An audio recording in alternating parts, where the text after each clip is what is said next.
Hey everyone, it's officially 2021. At the end of the video, I'll talk about what's coming down the pike, so you'll be expecting them. This video will cover everything that I watched in the past 20 days since the last watch list. Before we start, I just want to plug Phineas and Ferb, the movie Across the Second Dimension here, because it was the only non-2020 film I watched in the past 20 days. I vaguely remember watching it as a kid, and I thought this movie was a lot of fun. It captured the essence of the show quite well, and it's just so sad that Avengers Endgame needed to rip off this masterpiece right here to make it slightly entertaining.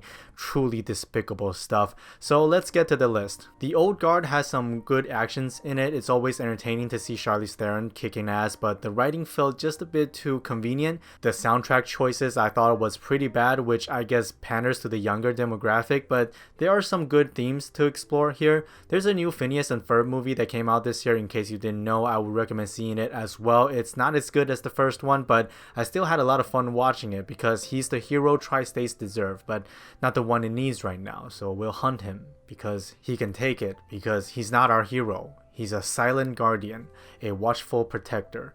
Perry the Platypus. Wolfwalkers told such a compelling and stunning visual story through the design of his character, productions, music, and colors. I made a video dissecting the visual components of the film. I'll leave a card up there. I love everything about the thing except for some of the writing. I think it's just a bit too predictable and formulaic, but the hand-drawn animation style screams for attention. Definitely one of the best animated films of the year. Don't Listen is a Spanish horror film on Netflix talking about grief as two parents lose their only son. There's some weird noises and phenomena happen around the house. They hire experts to look for ghosts, that type of stuff, but at the end of the day, I guess it wasn't terribly made. It's just terribly boring because you've seen it 1,000 times.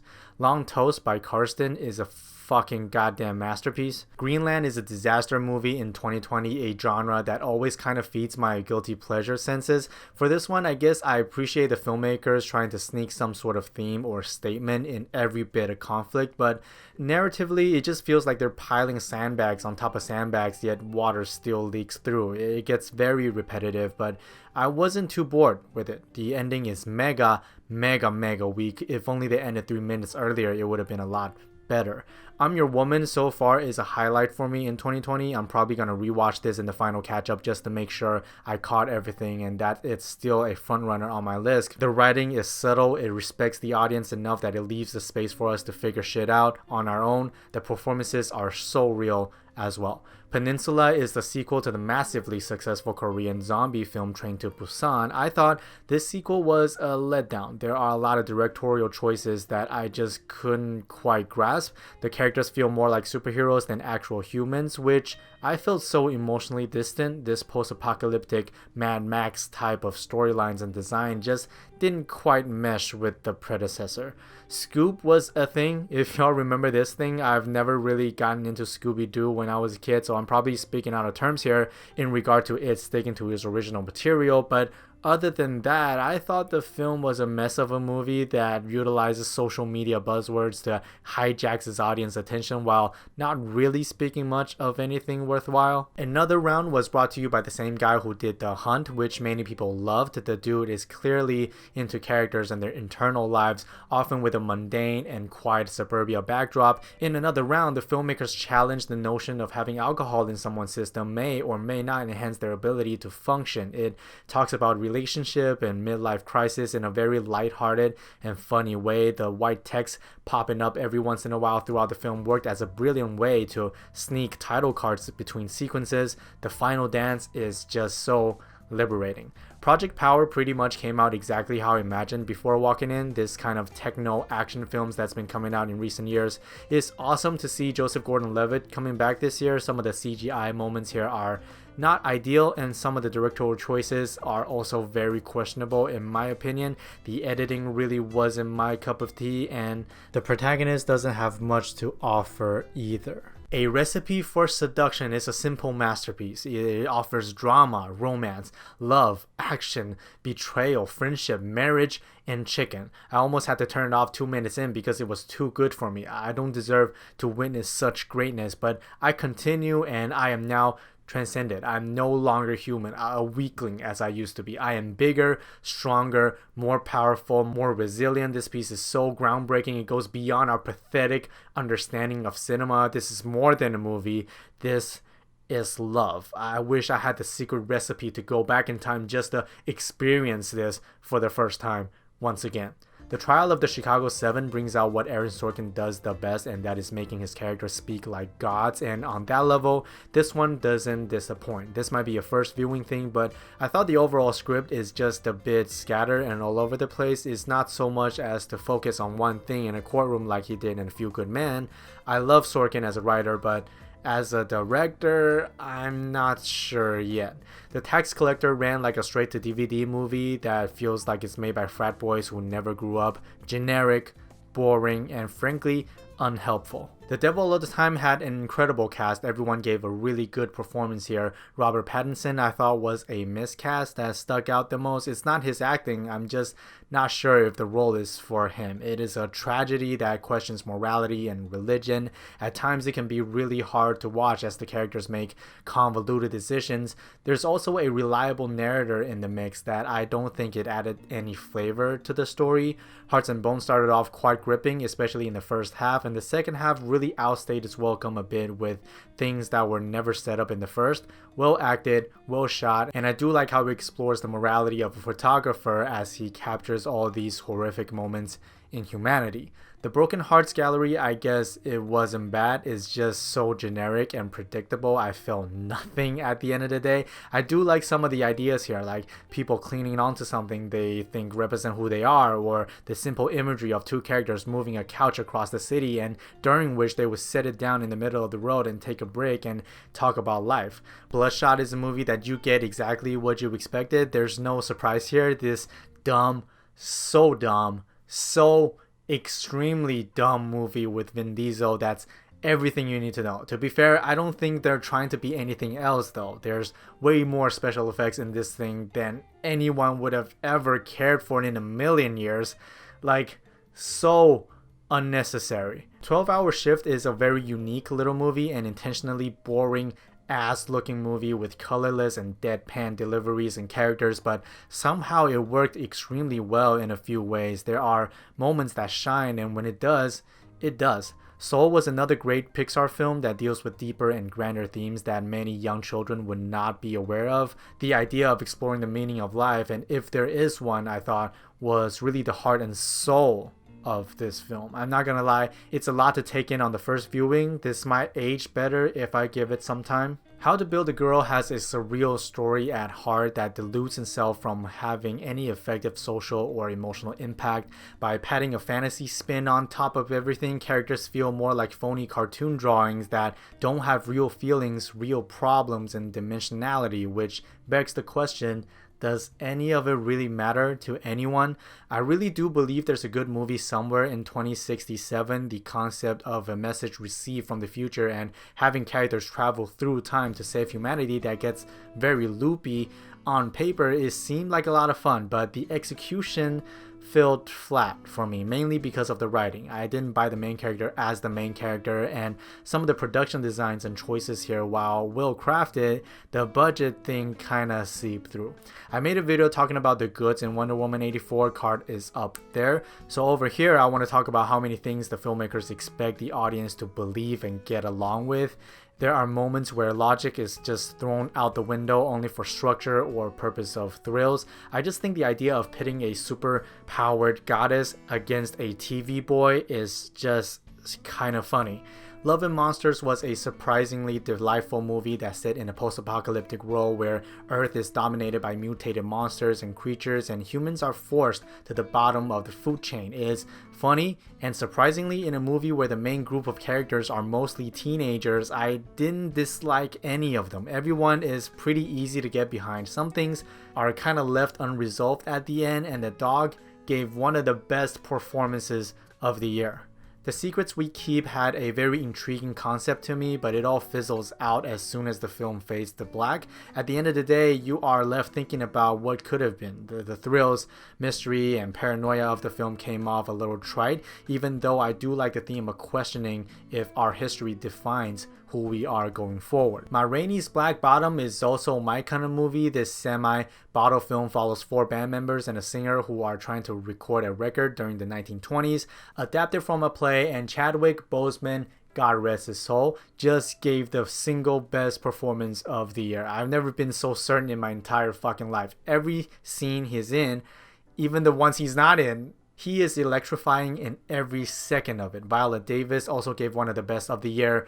Just give them the Golden Man thing already. The Midnight Sky on Netflix, directed and stars George Clooney, shows you that with a good cast, good production designs, good music, good premise, good visual ideas, and $1 million budget, still cannot save a half-baked script, because that's what everything comes down to, right? I think the directing is not bad. Alexander Desplat's score is very touching, and the film looks very polished, but as I said, the script feels so jarring. You never feel like you're watching things coming together to form a better whole. Death to 2020 is a little meme of a mockumentary that has some good moments in here, taking a more sarcastic approach to most of their dark humor, expressing the people's resentment towards a fucked up of a year. It's okay. Have fun while you're at it. Vampires vs. the Bronx is a vampire film that knows what it is. It's funny, fast-paced, and actually very political, but it didn't turn into a lecture. The characters never speak out about anything political. The filmmakers let the story and the plot and the theme tell the message of gentrification, which makes everything much more enjoyable. Every year we would get a little movie like Shithouse. You might not be aware of it because they're extremely easy to miss. I thought this one is going to be another one, but just came out in 2020, but the second half of the film kind of flipped it on its head and surprised me a bit. The writer, director, and the star is a talent, one that makes me feel like shit. This film just captures the college life through the lens of a freshman, with uncomfortable and elongated 2 shots that never seem to cut and shy away from cringe and awkwardness. Shithouse was a very real depiction of a specific time in your life. I liked how the Burnt Orange Heresy talks about the relationship between a critic and an artist and the people, and how they can often influence each other's mind by a simple idea. It ended at a very offbeat note that I wasn't expecting. Just when I thought the story is taking off, the film faded to black, which kind of unexpectedly left me hanging, but in a good way. I wasn't planning on touching The War with Grandpa, but I had 90 minutes to spare, so I put it on and had a good time with it. It's better than I thought. The filmmakers had fun while making it, and I think that's all that matters. There's a fishing scene and another scene when they're talking about a fireplace. I think those 2 scenes are the best ones of the movie, and they stuck out to me the most. I like the message of war, what it's good for, by showing the underlying love between a kid and a grandpa. Don't think too much, just have fun with it. Let Him Go started off pretty well, but it went downhill the longer it went on because of how seriously they're taking themselves, where if you start thinking about motivations and logics, it falls apart quite quickly. While I appreciate the notion of drawing parallels between a person with mental disorder and a sex worker through the lens of a bipolar college student, I, a person who knows nothing about anything, feel this is a surface level look at a complex dynamic, and yes, I know Aaron suffers from it too. The Wretched didn't quite grasp what it's trying to be. Looking at this, I'm getting a lot of mixed reactions. Is this trying to be a horror, a psychological thriller, coming of age teenage drama, a romance, a fantasy, or a comedy? The tone range is so big. I never felt I was watching a movie. It felt like I'm watching ideas, and the characters are also mega weak here. I have no idea why they decided to set up our hero to be so unlikable in the first few scenes. Marona's fantastic tale was kind of like Warhorse, but with a dog, as we follow a doggy and her experiences over the course of her life through her perspective, how many owners changed hands, and what each of them teach her and us about life. It also shows how petty and easily breakable humans are too. It really doesn't feel like there's any limitation visually for the filmmakers with this level of animation, and I think this is probably my favorite animation of the year. Followed follows a social media creator who exploits the dead and stories and legends for views, and in that sense it is very relevant to today. It is a lot scarier to watch this thing and not think the main character is over the top, because these people exist, unfortunately, on Earth. Everything that is thrown at the protagonist, I pretty much don't give a shit, and I just wish he would fucking die. The filmmaking is something you've seen a lot over the past decade, a found footage film with shaky cams but with no level of realism and thrills. I do like the ending though. It's disgusting.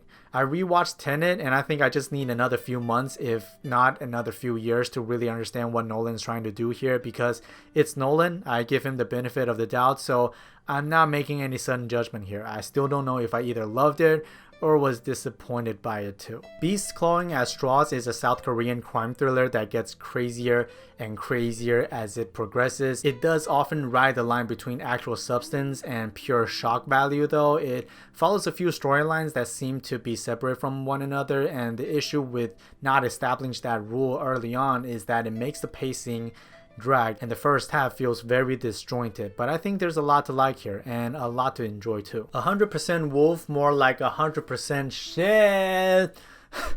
I'm just kidding. This movie is definitely for kids. It's just not for me, but it taught me just how important character designs are and how your animation style can either make or break a film super easily. The Kid Detective is a deadpan comedic neo-noir from 2020 that turned out not too shabby at all, and I enjoy watching this one. I think the tone of it worked really well. LX 2048 on paper seems like a good time for me, but what ended up on screen is a whole other thing. Again, another semi-bottle-like structured sci-fi film. The acting at times is a bit rough, and I was just a bit frustrating that the film never decided to focus on things that I can hold on to after the movie is over. It tries to achieve multiple things simultaneously, but none of them prove themselves to be worthwhile. I do like some parts of the ending though. I've never seen the original Rebecca, but purely from watching this, I didn't connect with it too much. The tone shift never made me feel I was watching one movie. We started off as a melodramatic romance, and the middle portion turned into a psychological thriller of some sort, and by the end we're watching a talking courtroom drama all of a sudden, leading to the final reveal that feels so anticlimactic. Hunter x Hunter started off really well too. Some of the dialogue has a lot of bite to it. It lost steam as it denies the audience the most intriguing part of the story and focuses on things that took way longer to bloom, and by that point, no matter what you throw at us, I'm already checking out. The ending is it's fucking badass. While I do admire attempting to shoot Let's Scare Julie in one take and in real time, giving it the Silence House touch, y'all acting like there's no cuts in this when there's obviously editing in the process. The score is loud and obnoxious, the characters are loud and obnoxious, and the two best things about it is the title card and when the credit starts rolling. The Last Shift is a relaxed, laid-back, slice of life movie taking place in just a minimal amount of locations that shows the monotony of small town American lives over 4 generations and the systemic oppression we call normal every day. Richard Jenkins is a standout. He's the one to look here. He is charismatic and nuanced as a 60-year-old kid who never grew up.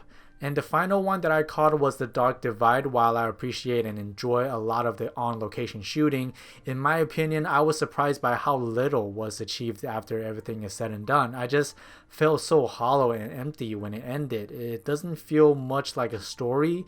It feels more like a few ideas for sequences. Just count how many Fade to Blacks there are. So that's everything that I watched in the past 20 days, and if you've been following this channel for a while now, you know that I always reserve January as the final catch-up month where I'll catch as many things as possible from the previous year before making my list. So just so you know what's coming down the pike, by the end of January or the beginning of February, the final catch-up video will be up, and the following few weeks after that, I will be posting the list for 2020 before officially moving on to 2021. So stay tuned. Thank you so much for watching. Subscribe. See you in the next video.